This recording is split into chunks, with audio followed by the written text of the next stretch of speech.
Hey guys and gals, B-Hen, I'm back again today for another IK video. We're going to talk about something that's a little more near and dear to my heart, which is alliance management. And there's a few points we're going to talk about, and I'll somewhat try to keep in order, but we're going to talk about, and again, this is all going to be kind of post version 1.0. We'll talk about tech pathing. We'll talk about officers. We'll talk about rank structure. I'll talk and show you how I do stats for my alliance, which is Shadow Syndicate here in Server 8. And then we'll talk about kind of hiving, objectives, and some other things, right? So let me go ahead and start off with alliance tech pathing.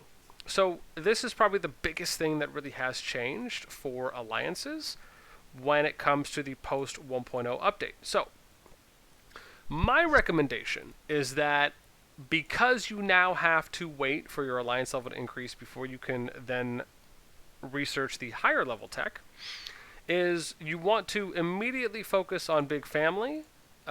Brothers in arms should be the second focus. And then after that, you want to focus on AP and SP recovery, preferably in the order of AP recovery and then SP recovery. Now, those are the first four techs you really should be focusing on in order. Again, Big Family, Brothers in Arms, AP, SP. Then from there, you want to focus on your gathering here. And you want to do that in order of iron, stone, wood, and food, right? Then what you can do from there, and this is where it gets a little iffy for me overall, but I'm actually leaning more towards tax. And the reason I say that is because it's a lower alliance level, right? Compared to your load, which is alliance level 4. And if you do tax, you do it the same way. Iron, stone, wood, and food. And then from there, you can then go back and do load, right? And then you can do it, if you want, you can keep it the same way. I don't really think it's going to matter. We really haven't noticed that there's a specific load amount attached to a specific unit type yet. Unless someone has a stat on that, I'd love to see it. And then after that, you can focus on things like decree cooldown and duration cooldown, right? These are for capital cities, if you're able to get one, and this just increases the cooldown time between and then the duration that they last. These are great. So I want to say that those ones, and then eventually you can get into other things, but I would say those should cover you for a while. That's about what, 4, 8, what are we at there? 4, 8, 12, 16, and then plus the decrees. So that puts us at like the first 18 techs, give or take. So again, I would focus on those when it comes to tech pathing. And then let's go ahead and dive into officers, right? So how do you decide officers? What should an officer be doing for their alliance? And let me first start off with what a leader should be doing, right? So for me, my typical day when I come online, right, is one, I'm checking when I come on, right, I do my dailies. After that, the moment I get into Alliance stuff, I'll check my messages, right? So I'll check and see how many people message me. I'll go back for the past 7 or 8 hours that I wasn't online, right, through my Alliance chat, just to see if there was anything there that I missed, something important. Going through messages, I'll do my helps, I'll do my donations, I'll check, war logs if there was any fights or anything that happened while I was off, right, if there's players that I have to message or anything like that, to let them know, hey, because of the way that we do our things in S8. And then I'll dive into looking at like members, and I'll what I like to do for my R1s, right, and again, so I don't get too far off topic, I'll go through my R1s. Anyone that is silent or present status, I'll immediately demote to R1 until they can get that back to active and then hyper. And then I'll try to keep track on the people who are a little more silent than others. So we can always have, we always want to kind of have active, ideally hyper players that are in your alliance. As you can see, there's a few there that we have to vet. And so again, right, and then I'm sending out mails, right? So we're taking advantage of our calendars. We are sending out alliance mails as well, right? We're updating our notice boards here along with our declaration boards. The big difference here is that your declaration board is what's publicly seen to anyone that clicks on your alliance going off the leaderboard rankings, and then your notice board is what is internally seen within your alliance. Diplomacy is I haven't really noticed that there's really anything. It's just kind of a nice to have, if you will. The one thing I've noticed is that if you mark an enemy alliance on your enemy diplomacy settings, you'll actually see a small border around the player's avatar, around not the avatar, around the player's city avatar or city logo when you're looking around the map. So it's actually a small way to identify. I wish they made it a little more clear, because that would be cool to have, or if there was a specific icon that you saw for the player. And to give you an example, right, that's when you're going around, and if you're like here, so if you're in this screen position, you can notice that you'll see it's like a border. It's almost like a little border around here for the enemies. I wish they did something that was a little more clearer though, because I actually kind of like the feature of that. And then, sorry, let me dive back in here to Alliance now. So again, with the officers, right, you are really in charge of, right, I would say helping out with like setting recommended tech. So if there's any recommended tech that needs to be reset, your officers have that information that's being communicated to them so they know what to set next. You want to do things like, for example, markers, right? You want to update alliance markers. And anytime markers are being set, right, your officers should also be able to update those or remove them when things have passed, or even set new markers. If your alliance has, for example, doing mails, right? Officers can send out mails, even if it's like friendly reminder mails, right? I'm always a big fan of having a good, well-typed out mail. And I can show you, for example, some that I've sent to my team. Let me see. I'm going to have to go back like 8 hours, I think. Here. 3. Oh, no, sorry. Actually, I'm going to go back a little farther than that. Sorry, all these gifts. People buy too much stuff and spend too much in this alliance. But like spending tips, right? So you'll see me have a nice organized spending tips mail. You'll see other here like rank structure, best practices, troop compositions, PvP tips, right? Coal, kill event for first. So, all right, good mails I think is important, mainly for your leader to be able to do, but then your officers can help with that as well. Like reinforcing guidelines for your officers. That's rules and alliance chat, supporting and helping new players, right? Making sure you're giving them good information, up to date, best practices, right? Kind of doing Q&As. And then additionally, you want to be someone as an officer who sets a good example, right, for your players. Now let me talk about rank structure. So rank structure is the next thing we'll touch on, which is kind of how we go about ours. So simply put, the way I go about rank structure now, until we hit 150 members, and then this may transition later, is anyone who's an R4 is our strongest players is our strongest 12 to 14 players. And that's mainly because of the amount of spots that are available around a city.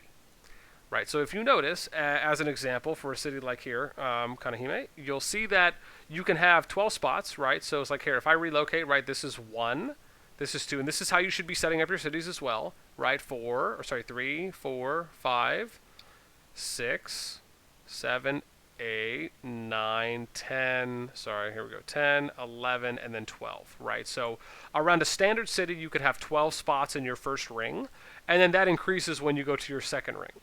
So for the first ring, we do 12, right? I do 12 to 13 players because some backups just in case. And then in the second ring, I do about double. I just average double that. So then that's my R4 position, is our players that are going to be the top 12 to 14 strongest. And this is based off troop power, not lord power. Right? Troop power is the most important.